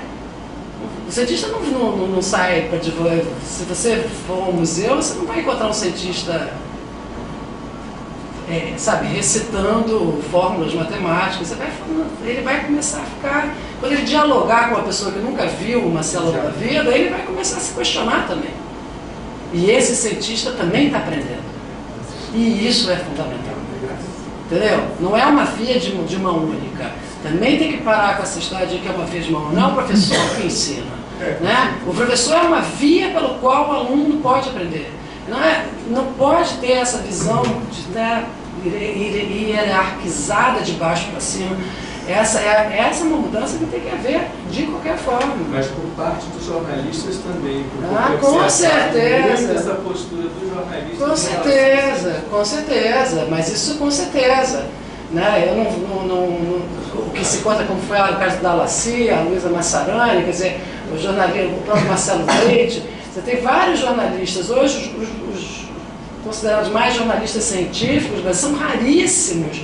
São caras que entraram para dentro dos institutos de pesquisa e foram... Né, você tem hoje internacionalmente o Bruno Latour, que fez o Vida de Laboratório, que tenho certeza que muitos de vocês leram, né, e ele é um filósofo. Né, e ele foi fazer a pesquisa dele em cima de um laboratório, foi vivenciar um laboratório científico para entender o que aconteceu com aquilo. É bem bacana, né, você encontrar essas possibilidades, esses caminhos, essa interligação entre as pessoas. Eu quero dizer que muitas vezes o jornalista assume uma postura submissa em relação ao dono da verdade, que é o cientista. O jornalista consegue ser tão arrogante quanto o cientista, então por isso que a briga é complicada. Perdão, mas não é submisso não, a briga é acirrada, é complicado pra caramba. É muito complicado, mas a gente aprende. Tem que quebrar isso. Mas tem que quebrar dos dois lados. Exato. E aí eu acho que o cientista que sai para fazer divulgação científica, ele facilita muito a vida não só do jornalista, mas como da população como um todo. Posso só dizer, voltando aqui para o meu, tem que dizer, o comentário do Roberto de popularização versus divulgação científica, quer dizer, a maior parte hoje do discussões que você precisa de grants, você tem que produzir muito. As pessoas não pensam ciência. Quer dizer, é raro você ver uma tese que não é uma tese tecnológica, que o objetivo é saber de uma molécula, sem saber onde é que aquilo está situado num contexto maior. Então, de repente, você fazer com que o cientista seja mais cientista do ponto de vista filosófico e menos tecnológico, seja a melhor maneira. Então, se o cientista souber falar com o repórter, porque ele é um cientista que pensa filosoficamente, isso vai facilitar a divulgação, a popularização científica. Então, eu acho que também tem uma má formação do cientista. Né? É uma culpa grande. Eu acho que é o nosso exercício fazer isso. Divulgar, além de fazer pesquisa, eu acho que é a nossa obrigação também. Exercer esse exercício de divulgar, de popularizar a ciência. Eu posso colocar uma experiência nossa, Mário,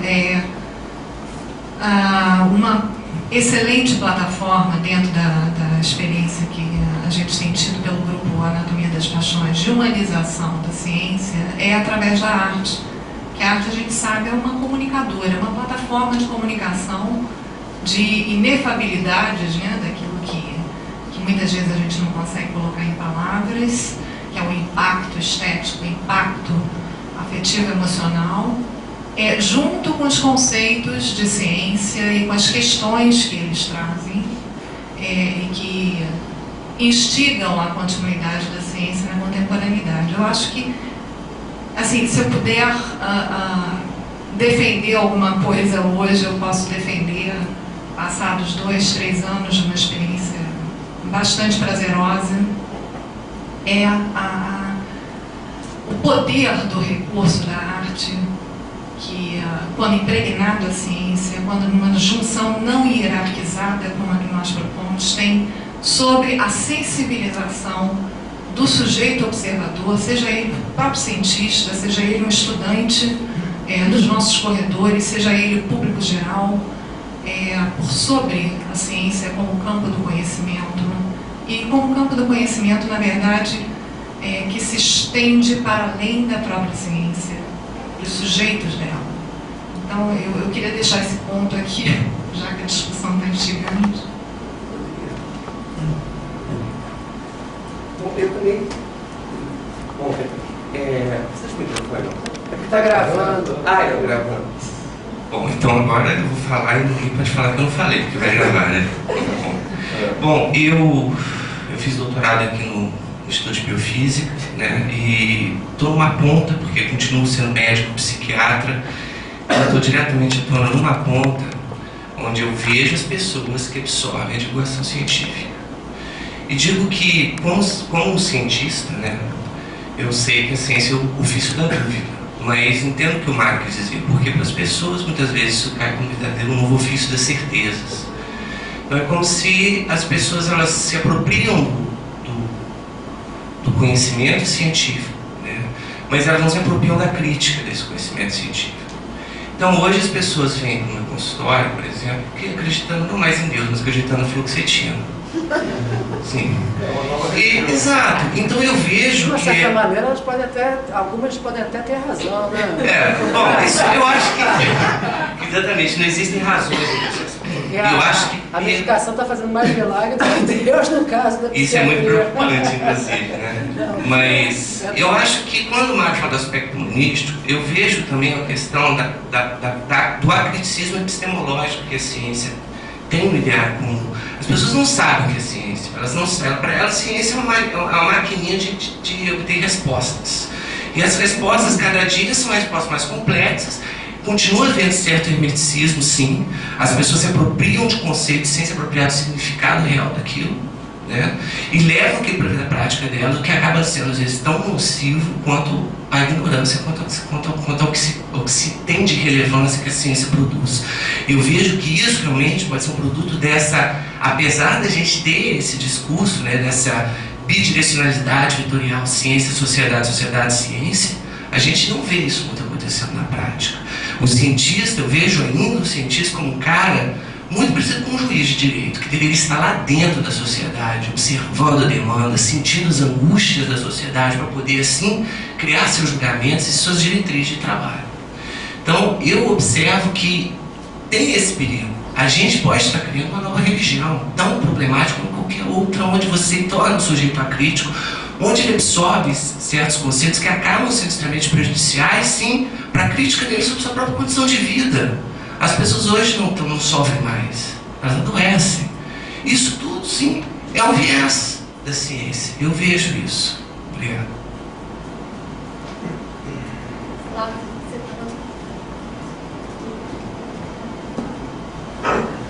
Oi. Não, na verdade eu queria fazer uma pergunta que acho que serve um pouquinho para os três, assim, um pouquinho na do que o Roberto falou.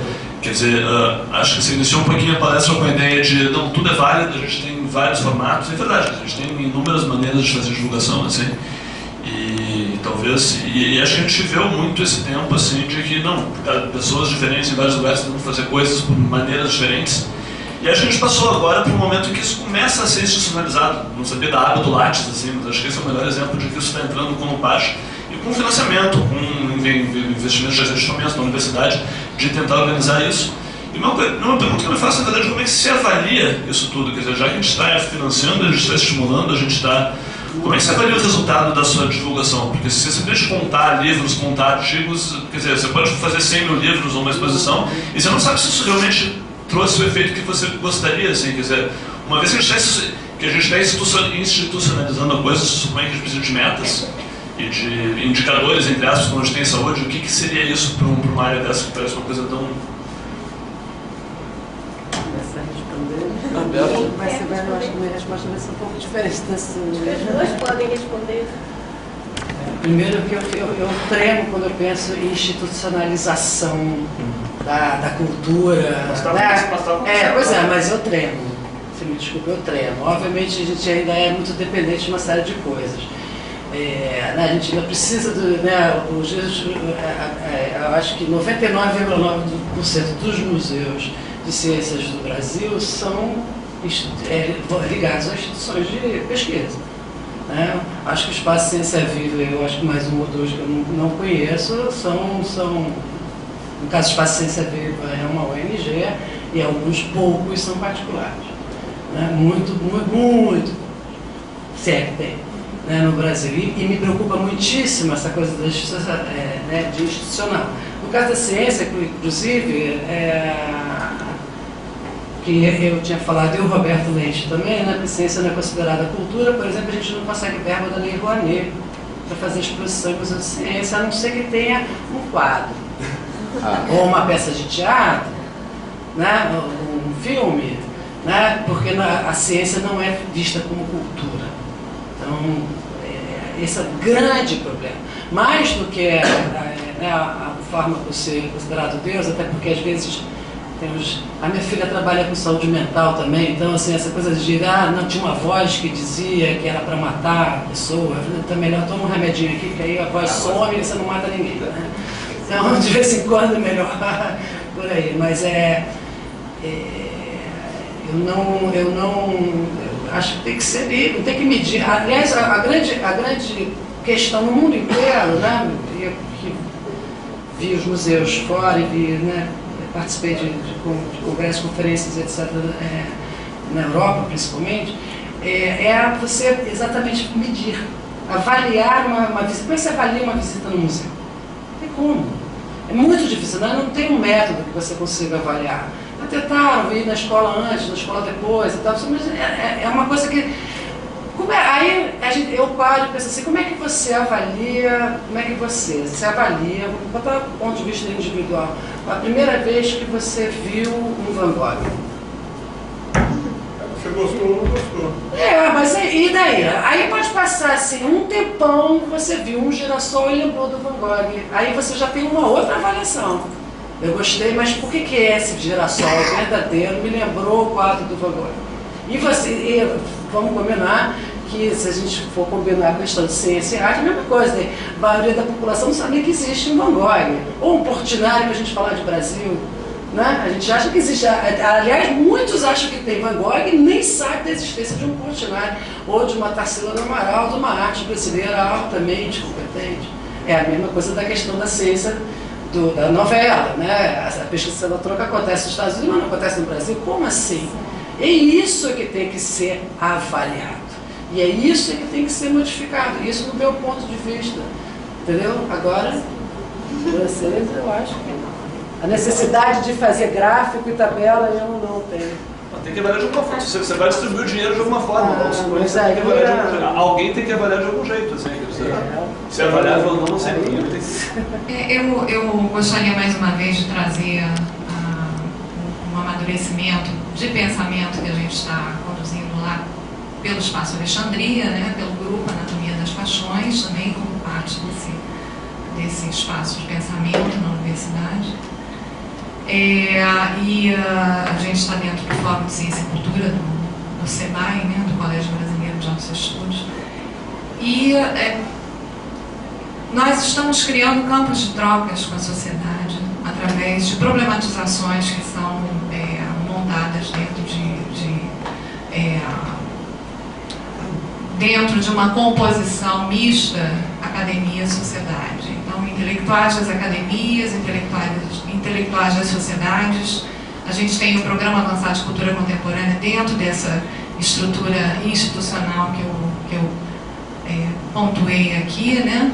E a Universidade das Quebradas, por exemplo, é uma iniciativa do Programa Avançado de Cultura Contemporânea da Heloísa Buarque de Holanda, no sentido de trazer os intelectuais para dentro da universidade, ao mesmo tempo a universidade aprendendo com os intelectuais das periferias.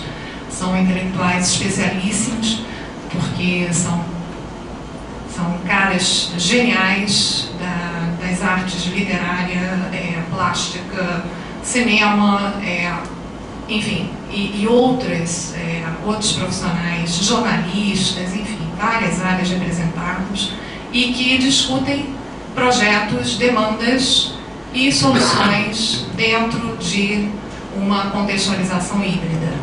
E o que a gente está pretendendo justamente é fomentar isso, a universidade como campo de valorização dessas trocas e, na verdade, para a construção de projetos conjuntos, que é uma coisa que a gente não está muito habituado a fazer, né? Os projetos nascem dentro dos laboratórios ou dentro das nossas instâncias acadêmicas outras. No caso, nós estamos construindo projetos conjuntos, academia sociedade. Então, isso eu acho que é uma vivência possível dentro das escolas de divulgação científica, né? E também dentro dos nossos âmbitos de pesquisa mesmo. Acho que a pesquisa dentro da universidade, para focalizar dentro da sua preocupação, a própria pesquisa dentro da universidade, ela pode ser em grande, sobretudo a pesquisa interdisciplinar, que é o caso da pesquisa do Grupo Anatomia das Paixões e outros tantos, né? Que é uma tendência muito contemporânea, intercêntrica, né? Aquela coisa bem fortemente acadêmica e fortemente atendida por colaborações externas à universidade.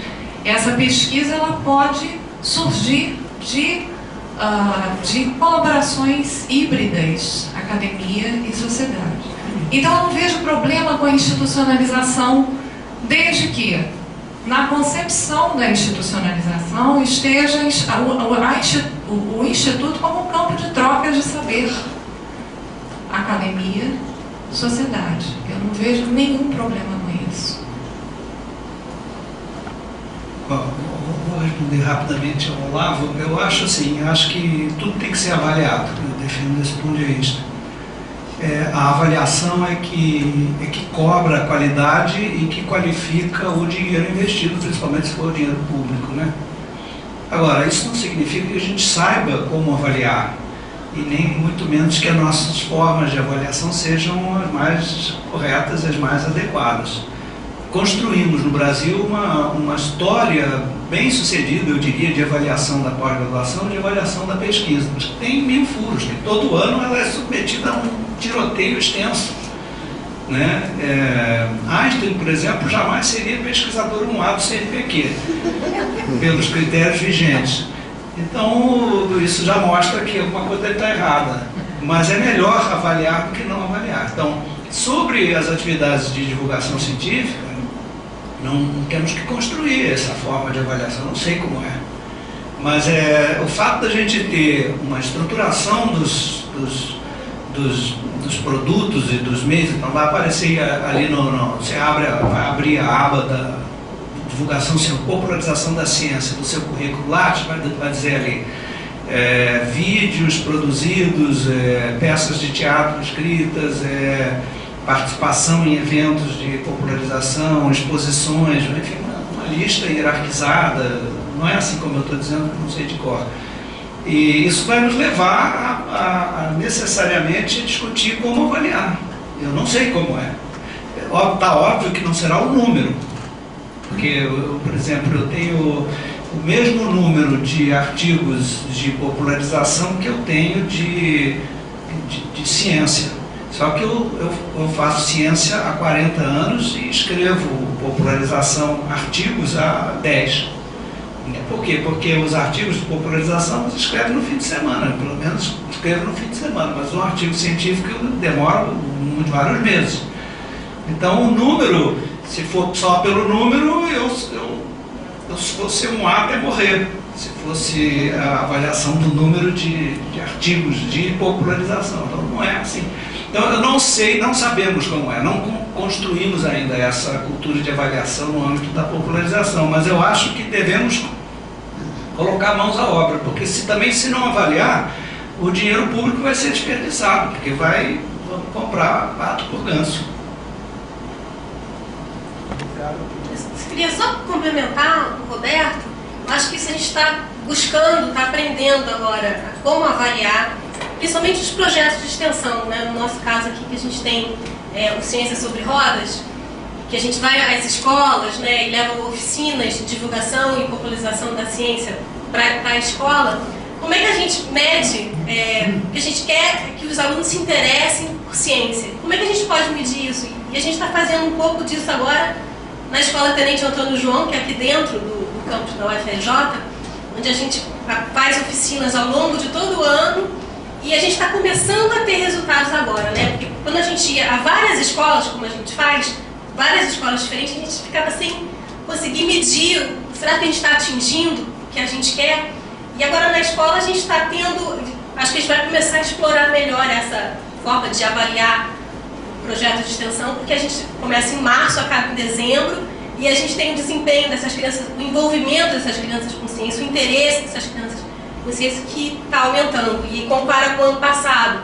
Então a gente, mas para alguns projetos é mais difícil, por causa dos museus. São duas coisas que a gente está falando aqui que é diferente, que eu acho que eu não entendi. Porque uma é uma avaliação do divulgador e a outra é a avaliação da divulgação. Então, acho que aí eu me perdi aqui nas avaliações. Também, não, são complementares, claro, mas é só para ficar claro que assim, são duas avaliações aqui que tem que ser trabalhada e muito difíceis, bem trabalhada. Isso exatamente. é um risco muito grande, todas duas. O problema do Brasil é que a gente não só ainda não chegou na etapa de medir, como nós temos uma diversidade tão grande e uma heterogeneidade regional que faz com que falar sobre o Brasil seja um problema. Então eu queria direcionar o meu questionamento para as suas propostas do final. Como eu estive envolvido no 5º Plano Nacional de Pós-Graduação e agora em 2010, 2020, onde colocamos especificamente popularização da ciência como um dos focos, eu acho que essa transformação deve ser alguma coisa que está andando na CAPES e no governo em geral, para chegar agora a aparecer no currículo Lattes. Mas sempre eu tive o seguinte problema, Roberto: nós temos 37 milhões de pessoas que entram no ginásio na sua tecnologia, e dos quais saem 3 milhões e 700 próxima etapa. Essa queda de pessoas, são 37 milhões de alunos dos quais só passam 3,7 para o próximo nível. Se eu fizer um turno único,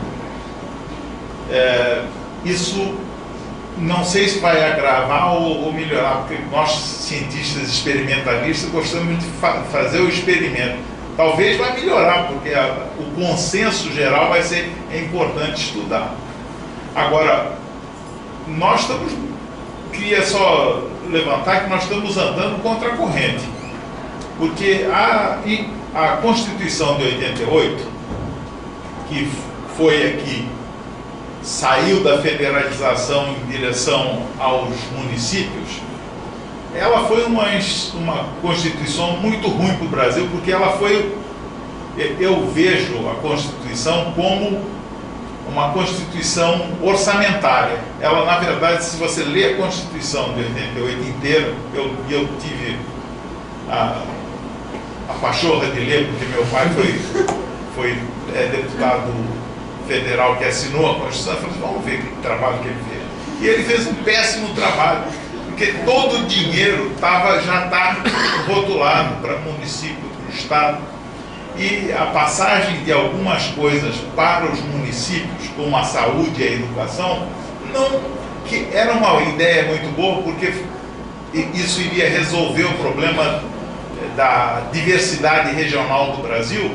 Ela não teve, nós nivelamos por baixo. E além de nivelar por baixo, os prefeitos nunca assumiram realmente essas duas ações. Então, levanta a pergunta, então você está propondo uma constituinte, né? Não, eu acho que isso pode ser objeto de uma emenda constitucional, é claro, precisa convencer 2/3 dos parlamentares, que não é muito simples, mas não precisa mudar a Constituição inteira. Eu acho, estou de acordo com você, eu acho que o buraco é tão profundo, o nosso buraco educacional, que tem que ser enfrentado com recursos federais, nem que seja por alguns 50 anos, para que a coisa se estabilize num outro patamar. Eu acho que quem executa a educação básica é o município. A escola ela fica no bairro. Agora, Quem paga, eu acho que deve ser o governo federal, porque quem paga exige. E é possível você, mais possível, a meu ver, exigir qualidade do ensino se você tiver como instrumento a grana que você dá para a escola. Entende? Então, e aí você pode desonerar o município se conseguisse esse montante de recursos, que também é uma coisa que eu não sei responder, não é simples não, é um montante muito alto para pagar os salários em um nível socialmente valorizado. Eu estou falando aí de 3 mil, 4 mil reais para um professor. Né? Se conseguisse pagar a massa de professores do ensino básico com esse nível salarial, com dinheiro federal, o município ficaria desonerado, porque ele tem uma obrigação constitucional percentual para aplicar em educação, para botar esse dinheiro na duplicação física das escolas. Então você teria o professor bem pago, você pode exigir dele a dedicação exclusiva à sua escola, para ele não ficar pingando de escola em escola. Não é? E com a duplicação da carga horária, da base física das escolas, você pode possibilitar o turno único. Entende? Então você fecharia os dois elementos. Agora, essa é uma equação econômica muito complicada para a qual eu não tenho competência. Mas eu acredito que se essa ideia for uma ideia que tenha ressonância social, acho que as pessoas habilitadas a analisar isso do ponto de vista econômico vão acabar viabilizando. Mas se deixar com os municípios, não é porque eles não queiram, que são burros ou nada disso, é porque não tem estatura financeira, inclusive, para resolver esse problema. Vai talvez ter no Rio de Janeiro, ou em São Paulo, mesmo assim, mas se você pegar aí o interior dos estados e tudo, não consegue. Então, por isso que eu acho que tem que ser federalizado. A gente tem programas federalizados de saúde da família, né, os próprios lares de saúde mental. A gente tem vários exemplos de programas federalizados, né, que eu não sei muito bem como funcionam, mas que são verbas federais já direcionadas diretamente para pagamento, inclusive de honorários, de salários, como por exemplo tem no PSF, CAPES, algo mais ou menos assim. De repente seria uma forma de realização, né, criar programas especiais de educação federais inseridos nos municípios.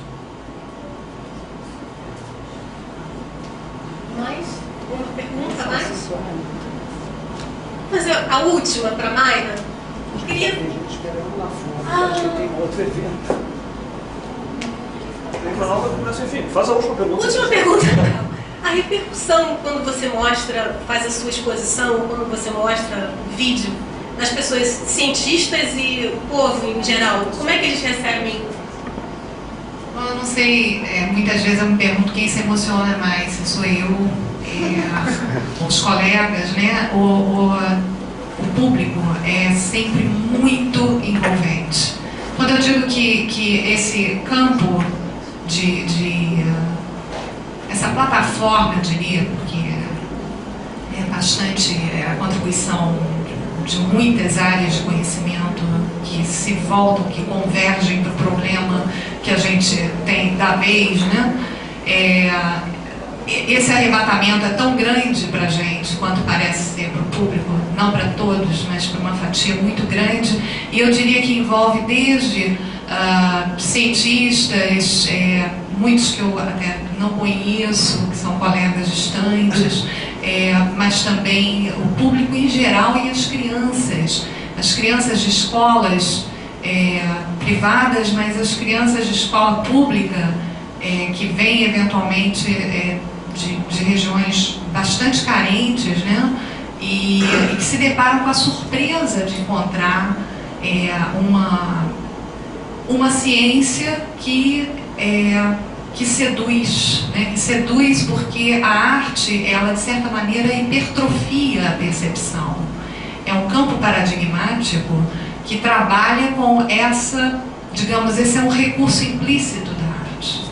Né? Por isso que ela é um comunicador daquilo que vai além do que a lógica pode explicitar, incluindo muitas vezes a lógica, como é o caso nosso, de explorá-la explicitamente nas nossas mostras quando elas acontecem dentro da ambiência acadêmica, científica.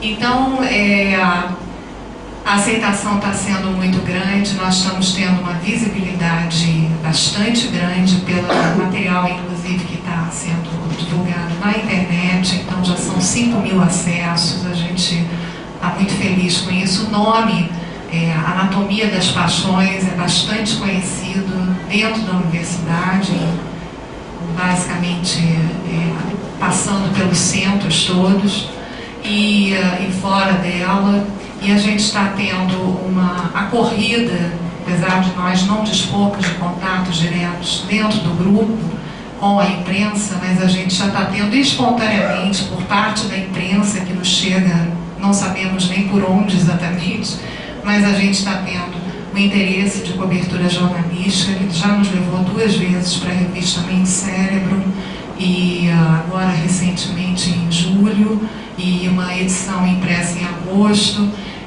e a Globo News. Então a gente está, a Folha, enfim, tem vários relatos já feitos pela própria imprensa. Então eu acho que o retorno está sendo muito bom.